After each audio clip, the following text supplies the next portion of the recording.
விஜய் இன்னும் வெளிப்படையாக பேச முன்வர வேண்டும்.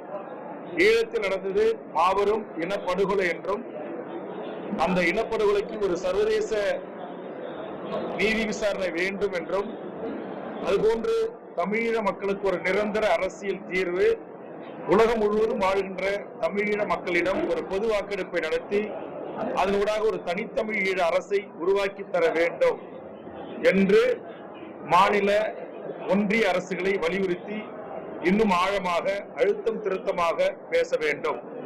மேலோட்டமாக ஈழத்தமிழர் பிரச்சனையும் மீனவர் பிரச்சனையும் பேசி கடந்து செல்வது ஏற்புடையதல்ல. உண்மையிலேயே தமிழீழ மக்களை அவர் நேசிப்பதாக இருந்தால், தமிழ் ஈழ விடுதலையை அவர் நேசிப்பதாக இருந்தால், உண்மையிலேயே தமிழக மீனவர்கள் சிங்கள பௌத்த பேரினவாத அரசால் படுகொலை செய்யப்படுவதும் படகுகள் பறிமுதல் செய்யப்படுவதும் தடுத்து நிறுத்தப்பட வேண்டும் என்று அவர் விரும்பினால் இன்னும் வெளிப்படையாக எங்களை போன்று பேச வேண்டும் என்பதுதான் எனது பெரும் விருப்பம். அரசியல் ரீதியான விமர்சனத்தை நான் வரவேற்கிறேன். தனிப்பட்ட முறையில் யாரையும் விமர்சிப்பதை தமிழக வாழ்வுரிமை கட்சி ஏற்கலை. விஜய் ஒரு அரசியல் கட்சியை தொடங்கி மக்களை சந்திக்க வருகின்றிருக்கிறார். அந்த அளவில் அதை நான் வரவேற்கிறேன். ஆனால் அவருடைய ரசிகர்களை விஜய் அவர்கள் அரசியல் படுத்த வேண்டும். தொடர்ந்து அவரும் வலியுறுத்துகிறார், அறிக்கை வாயிலாக வேண்டுகோள் வைக்கிறார். நீதிமன்றம் சுட்டிக்காட்டுகிறது. திரும்பவும் கோவில்களில் ஏறுவதும் மின்சார மரங்களில் ஏறுவதும் கம்பிகளில் தொங்குவதும் தொடர்ச்சியாக இருந்து வருகிறது. அதனால் முதலில் நடிகர் விஜய் அவர்கள் தன்னுடைய தொண்டர்களை அரசியல் படுத்துங்கள், அவர்களுக்கு முறையான அரசியல் பயிற்சி வகுப்புகளை நடத்தி அவர்களை ஒரு தெளிவு பெற்ற புரிதல் உள்ள தலைமை பண்புக்குரிய தொண்டர்களாக மாற்றுங்கள். அப்போதுதான் உயர்நீதிமன்றங்களுடைய இந்த சுட்டிக்காட்டுதலும் பத்திரிகை ஊடகங்களில் வருகின்ற விமர்சனங்களையும் திரு விஜய் அவர்கள் தவிர்க்க முடியும்.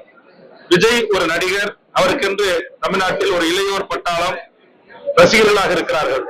ஆனால் கட்சி தொடங்கி 2 ஆண்டுகள் ஆகிய பிறகும் ரசிகர்களாக இருப்பது என்பது ஏற்புடையதல்ல. அதனால் அவர் தன்னுடைய ரசிகர்களை தொண்டர்களாக மாற்றுவதற்குரிய நடவடிக்கைகளை மேற்கொள்ள வேண்டும் என்று தெரிவித்துக் கொள்கிறேன்.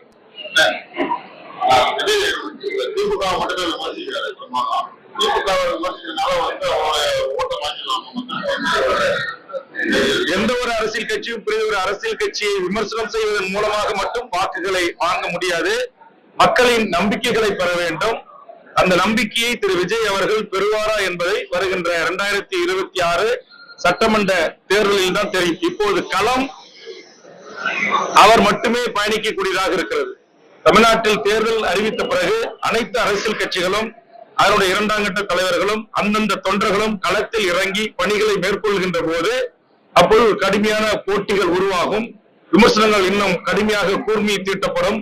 அப்போது மக்கள் சீர்தூக்கி பார்த்து யாரை தேர்ந்தெடுக்க வேண்டும், யாரை தேர்ந்தெடுக்க கூடாது என்ற முடிவுக்கு வருவார்கள். இப்போது களம் தனியாக இருக்கின்ற காரணத்தினால் அனைத்து கட்சி சார்ந்த தொண்டர்களும் பொதுமக்களும் விஜய் ஒரு சினிமா பிரபலம், சினிமா நடிகர், ஒரு உச்சபட்ச கதாநாயகன், அவரை பார்ப்பதற்கு இயல்பாக மக்கள் கூடுவது தமிழ்நாட்டில் வழக்கமாகி வருகிறது. அப்படி ஒரு கூடுகிற ஒரு கூட்டத்தை வைத்து மட்டும் நாம் கணித்துவிட முடியாது. அதனால் தேர்தலுக்கு பிறகுதான் இதற்குரிய பதிலை நாம் பெற முடியும்.